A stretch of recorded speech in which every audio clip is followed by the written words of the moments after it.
Oke, Assalamualaikum warahmatullahi wabarakatuh. Kembali lagi di YouTube channelnya Amira. Kali ini kita bakalan bahas dan menjawab beberapa pertanyaan seputar tentang persyaratan CASN di ruang lingkup BKKBN tahun 2021. Nah, ini Amira lihat dulu ya pertanyaan-pertanyaannya.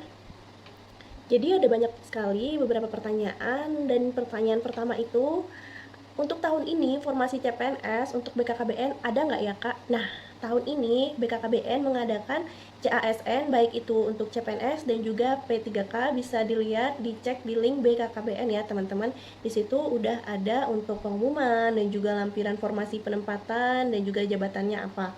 Bisa dilihat di situ. Lalu pertanyaan kedua, Assalamualaikum Mbak mau tanya ya, saya sedang proses upload dokumen di portal SSCASN untuk P3K. Saya mau tanya, yang pertama, format surat lamaran dan surat pernyataan saya bisa dapatkan di mana ya? Karena saya mencari dan saya sudah dapat formatnya, namun bukan di situs resmi BKKBN. Saya ragu, takut salah formatnya. Oke, kita jawab dulu ya yang ini. Jadi untuk yang pertama, format surat lamaran itu sudah ada di BKKBN ya teman-teman. Sudah bisa dilihat di linknya, di link BKKBN. Untuk formatnya itu seperti apa, ada di lampiran. Ada di lampiran 3 format surat lamaran dan surat pernyataan CPNS. Biasanya surat lamaran ini diketik di Word. Jadi nggak perlu tulis tangan semuanya. Kalau tahun 2019 seperti itu. Nanti untuk lampiran format surat lamaran dan juga surat pernyataan yang resmi dari BKKBN bakalan saya share di sini ya. Untuk linknya, intinya ada di link BKKBN itu sendiri. Oke, kita jawab kita jawab pertanyaan nomor 2. Ada syarat dokumen yaitu surat tugas. Ini maksudnya surat tugas apa ya Mbak? Dan saya bisa dapatkan dari mana?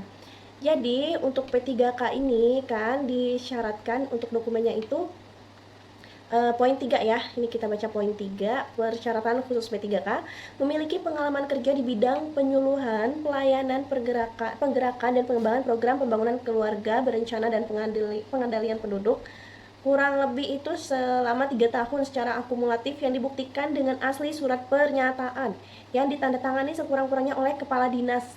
Nah, ini nih kepala dinas KB di tempat Bapak Ibu sekalian ya. Jadi harus juga dilampiri dengan surat keputusan atau surat tugas. Surat tugas itu biasanya berupa dengan SK, baik itu SK Bapak Ibu sebagai PLKB non PNS ataupun sebagai PPKBD dan juga sub PPKBD seperti itu. Itu sih menurut saya. Yang seperti itu ya, SK. SK-nya bisa dilampirkan. SK atau surat tugas. Lalu yang ketiga, transkrip saya hilang dan saya ada salinannya yang sudah dilegalisir dan ada surat keterangan juga dari univ saya. Apakah itu bisa? Nah, kalau yang itu sebenarnya Amira juga kurang tahu bisa atau tidaknya, tapi kalau memang benar-benar hilang dan juga sudah diketahui oleh pihak universitas dan ada keterangannya, insya Allah pasti bisa. Insya Allah. Pokoknya coba deh ditanya ke helpdesk yang BKKBN ya. Insya Allah bisa, semangat pokoknya ya. Karena kan udah ada keterangan juga dari universitasnya. Jadi bukan abal-abal, bukan tipu-tipu gitu. Lalu pertanyaan selanjutnya, Kak, saya mau tanya kalau S1 Pendidikan Pancasila dan Kewarganegaraan bisa daftar P3K. Kebetulan saya sudah bekerja di Dinas KB sudah lebih dari 3 tahun. Oke, untuk pendidikan apa tadi namanya? Kewarganegaraan ya. Untuk pendidikan kewarganegaraan P3K. Sementara yang kita tahu di sini P3K itu untuk penyuluh KB ya. Jadi kita lihat dulu untuk P3K. Nah, untuk P3K ini adanya jurusan S1 atau D4 Ilmu Komunikasi, S1 atau D4 Komunikasi Hubungan Masyarakat, S1 atau D4 Komunikasi Massa, S1 atau D4 Komunikasi Pembangunan, S1 atau D4 Ilmu Kesejahteraan Sosial, S1 atau D4 Pembangunan Sosial, S1 atau D4 Teknologi Informasi, S1 atau D4 Ilmu Desain, S1 atau D4 Ilmu Multimedia.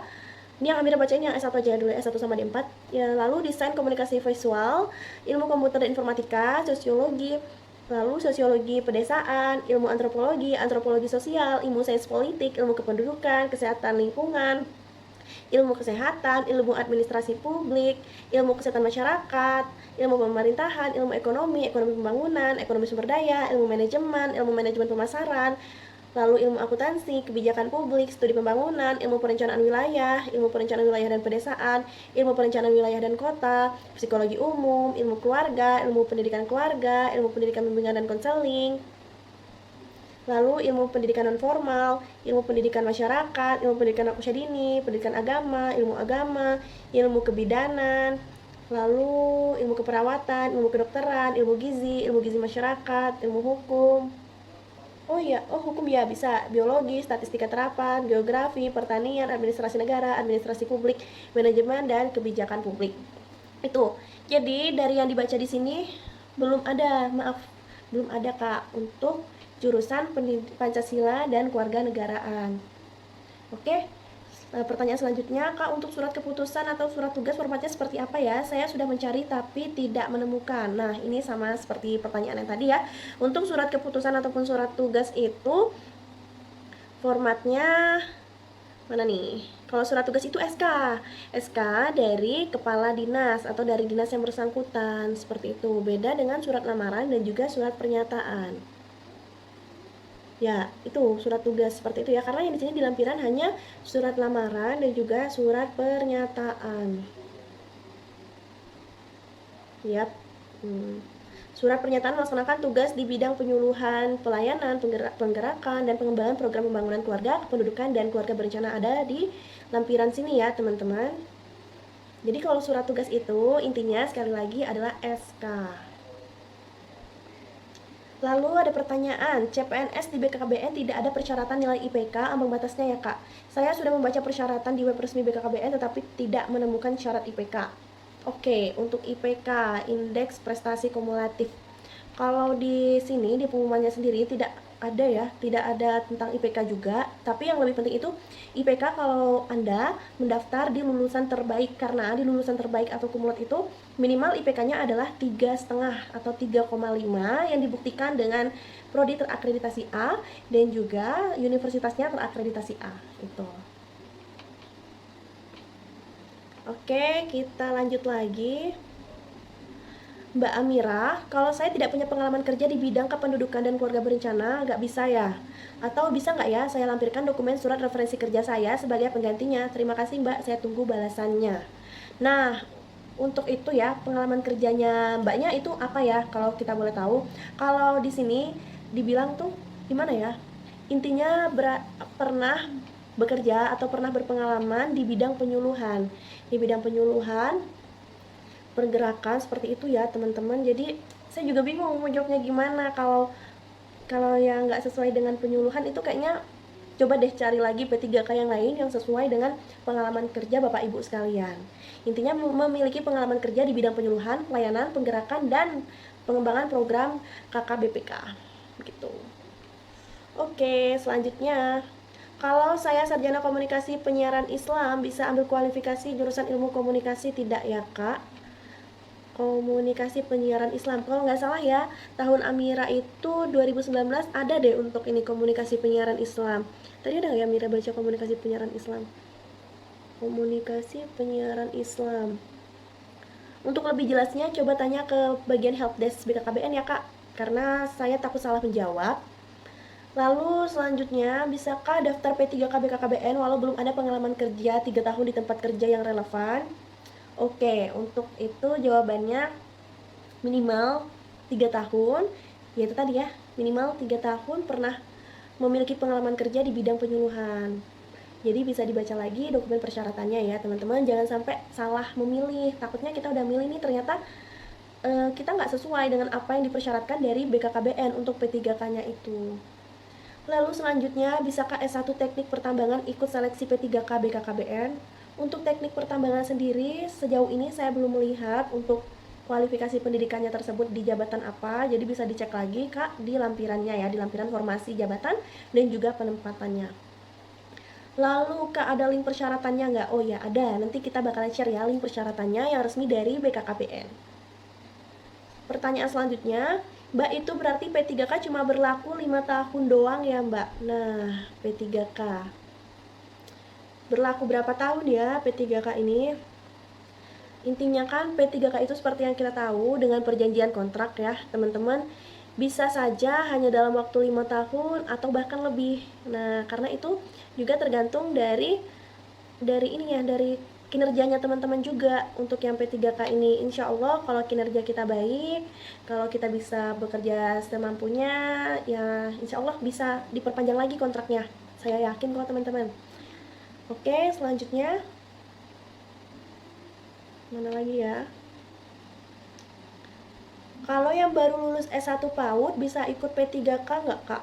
Nah, untuk CASN tahun ini, untuk jurusan S1 PAUD, ada juga ya untuk teman-teman yang fresh graduate. Di bagian CPNS bisa dilihat di lampiran formasinya itu untuk analis mekanisme operasional keluarga. Ya, kalau nggak salah itu. Insya Allah bisa, ada kok di lampirannya, bisa dilihat. Lalu, apalagi ya? Kak, maaf mau nanya untuk P3K penyuluh KB BKKBN 2021, apa harus yang sudah berpengalaman ya? Soalnya di persyaratan harus berpengalaman minimal 3 tahun, mau daftar jadi bingung. Nah, di sini kan memang benar, kakaknya udah benar sih itu.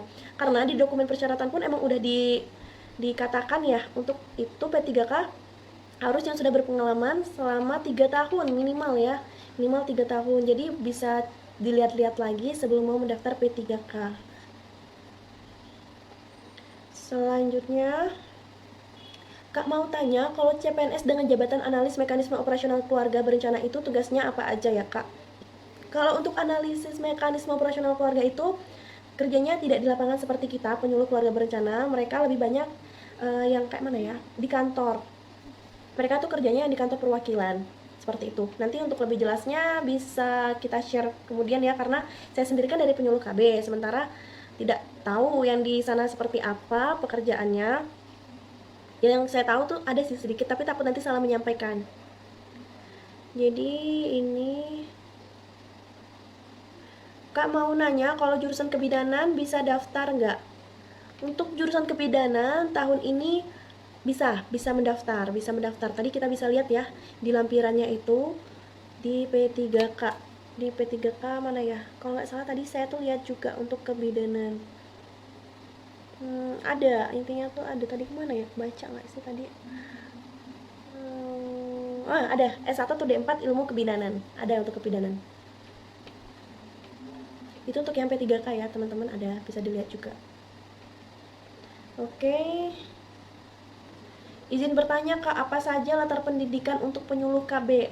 Oke, untuk tahun ini kan penyuluh KB itu P3K ya, bisa dilihat di lampirannya. Tadi sudah saya bilang juga di awal apa saja latar pendidikan untuk yang penyuluh KB. Izin tanya, Kak, pendidikan S1 biologi bisa mendaftar di penyuluh KB tidak ya? Sebagai penyuluh KB tadi kita lihat untuk apa tuh kualifikasi pendidikannya belum ada untuk biologi. Apakah S1 pendidikan bisa juga? Jelas, bisa banget. Ada, bisa dilihat ya di lampirannya. Lalu Kak, kalau jurusan bimbingan konseling bisa ikut formasi yang mana di BKKBN? Oke, untuk bimbingan konseling bisa nih daftar di bagian yang penyuluh KB. Tadi saya melihat ya teman-teman untuk itu, untuk bimbingan dan konseling. Jadi masuknya di P3K.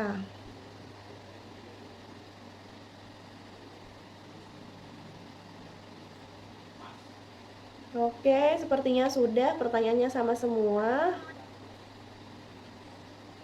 Oke, saya akhiri dulu. Semoga jawaban-jawaban ini bisa membantu teman-teman semua. Intinya jangan lupa dibaca dulu dokumen persyaratannya apa saja, baik itu yang untuk CPNS dan juga yang untuk P3K. Jangan sampai teman-teman salah memasukkan dokumen persyaratan ataupun salah memilih jabatan formasinya itu.